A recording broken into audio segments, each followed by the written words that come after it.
Hey, this is Dave with Front Porch Ideas and More. Mary and I have been working on a series about porches. And if you haven't seen it yet, you need to see our first three, which is the first one was on overall porch designs. The second one was about porch roofs, and our last one was about porch railings. But today, we're going to talk about front porch columns. And they do more than just hold your roof up. There's a lot of architectural designs you can use, and there's a lot of functionality in the type or materials that you choose for your porch columns. So stay with us as we go through our front porch columns. Okay, let's take a look at this porch first. These cedar columns are resting on stone pedestals, and if you notice, it kind of blends naturally with the porch landscaping that they have in front of it. So it's important to match your column design, not only to match your home's architecture, but also other factors, such as in this case, this really nice landscaping. So no other columns I can think of would have worked as well on this really pretty front porch. And here's another variation. This one is using pedestals, and in this case it's brick on an arts and crafts bungalow.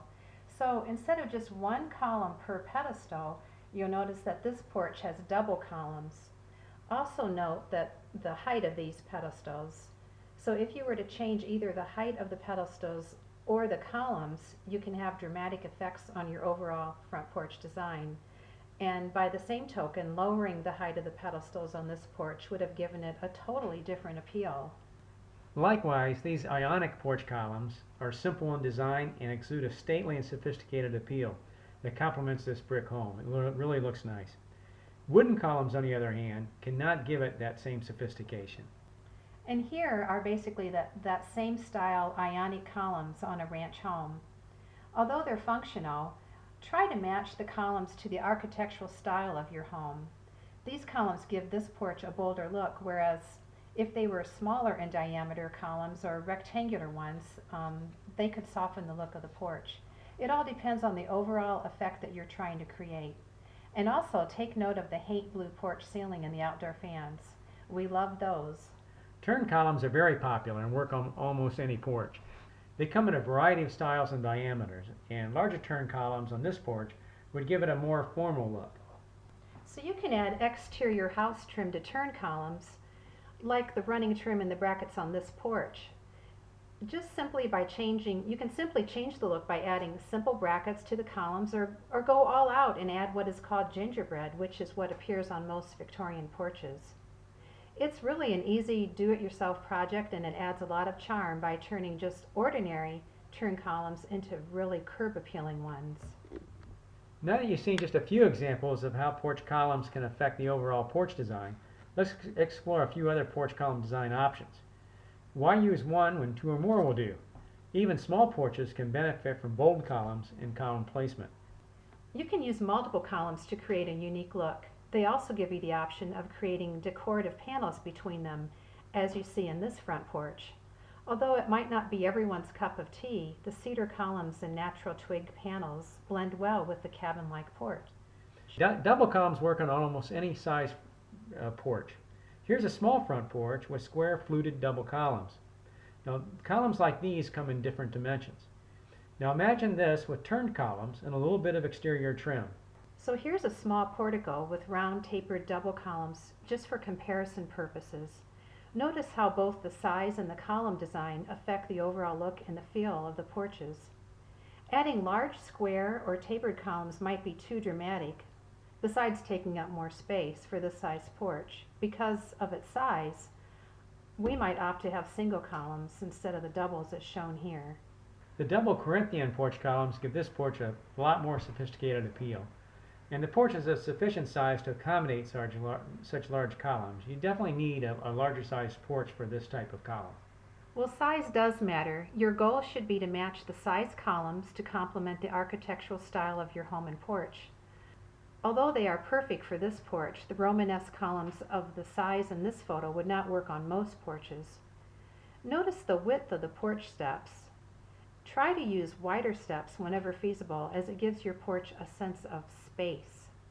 We do like farmhouses. The turned columns on this farmhouse porch are aesthetically pleasing to the eye. Square rectangular columns would work also, but would give this porch a totally different perspective as depicted in the next photo. Note the brackets on the porch columns.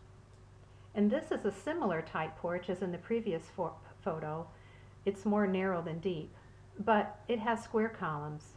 The brackets and running trim definitely dress it up. Here's a case we have large round columns supporting a small porch roof. No other columns would give this porch the stature it has with these columns. Experiment with your porch columns to find just the right size that fits your architecture or to make a statement. And we really like the blue standing seam metal roof. The number of columns and their spacing are also really important. The general rule for spacing porch columns is the spacing should maintain the same width as that of your columns on either side of your porch steps. However, you can make adjustments which can affect the overall design. Here's a typical porch with multiple columns evenly spaced apart. Here's an identical porch in length and depth with the center columns removed, giving it a more open feel. Removing the columns and column pedestals expands the view and also allows for easier maneuverability on the porch, especially if it is narrow in depth. We want to note, however, that you have to maintain the structural integrity of the porch roof and comply with local building codes. Don't arbitrarily remove porch columns without knowing exactly what is required for your specific porch roof. Try different materials like this gorgeous wrought iron and its intricate design. Although perhaps the most expensive porch columns, wrought iron can also be the most beautiful and ornate, like you see here. There are many other column materials, each of which can affect your overall porch design. You can choose from brick or cast stone like these beautiful Corinthian columns seen here, or go natural with logs. Or you can use maintenance-free supporting vinyl columns, which come in a variety of shapes and dimensions.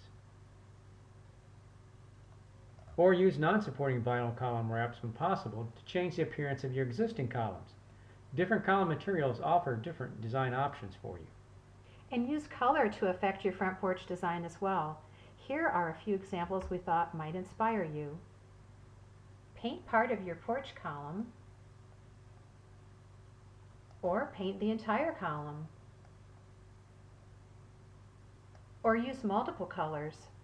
Adding color is really an easy and relatively inexpensive way to add appeal or change the look of your porch. And if you don't like the results, you can just paint right over it.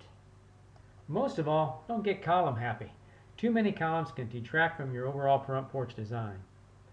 We've given you just a quick look at some of your porch columns design options. We have lots more information on porch columns at porchideas.com. So be sure to see our other front porch design series that covers porch roofs, railings, walkways, and lots more. We hope this information was most helpful. This is Dave and Mary with Front Porch Ideas and More. We'll see you on the porch.